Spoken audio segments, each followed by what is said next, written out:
Welcome to Everyday Cooking with Ann, and once again it's Mr. Ann, and I bet you can't guess what I'm doing. After looking at my videos, you're going to say this is the easiest thing in the world.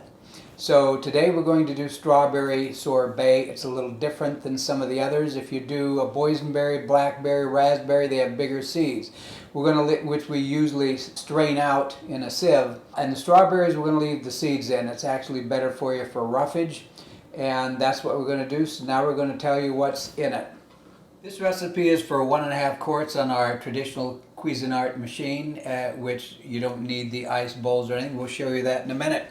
So what we're going to start with is you're going to stealthily insert your strawberries into your Ninja blender, and you're going to put about 4.5 cups of strawberries.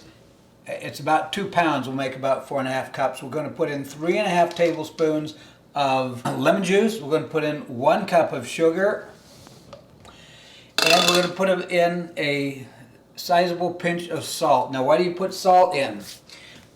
Any ideas? It's for the taste. No, it's not for the taste. It lowers the freezing temperature and makes it easier to freeze. So here we go. Let this sit for about 15 minutes so that the sugar can melt into the juice, and then we'll be ready to put it into our machine. I took it out of the refrigerator while letting it cool up and letting the juice and everything else go. So stir it up once more. Here's our trusty Cuisinart. This is the one that doesn't need to have any frozen bowls. You can make one after the other after the other. It also has 2 dashes, or the blades. This one is for sorbets, the other one is for ice cream. So all we need to do is pour it in, and I think I have a tad more than I need. We'll pour it in to about 3/4 of an inch from the top. Give it room to expand. Put a little more in there. In fact, I'll put it all in there. It's about 5/8 from the top. And we'll set it going. It'll take about 30 minutes. You can see how the sorbet is tumescing and getting colder and swelling up, so it's about ready to go. The one thing you'll notice about sorbets, it doesn't harden up as much as ice cream, so it's almost never ready to go right out of the ice cream maker. We will need to put it in the freezer. I've taken a container and put it in the freezer so that it won't melt the minute it hits, and here you have it. 2 caveats.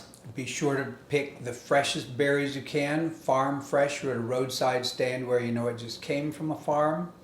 You'll have the best taste. Number 2, some people put double the amount of sugar. That is 2 cups of sugar in this recipe. If you want it a little more tart, you put less sugar in. If you want it sweeter, put more sugar in. And be sure to look up in the corner and click on the recipe for creamy strawberry ice cream. This sorbet would taste great with a scoop of that. Next, we will just show you the finished product. And here you have the finished strawberry sorbet. If you can think of an easier way to enjoy this fruit, it takes about 3 to 4 minutes, more than just hulling the strawberries and eating them fresh. This is so much more delicious. Enjoy.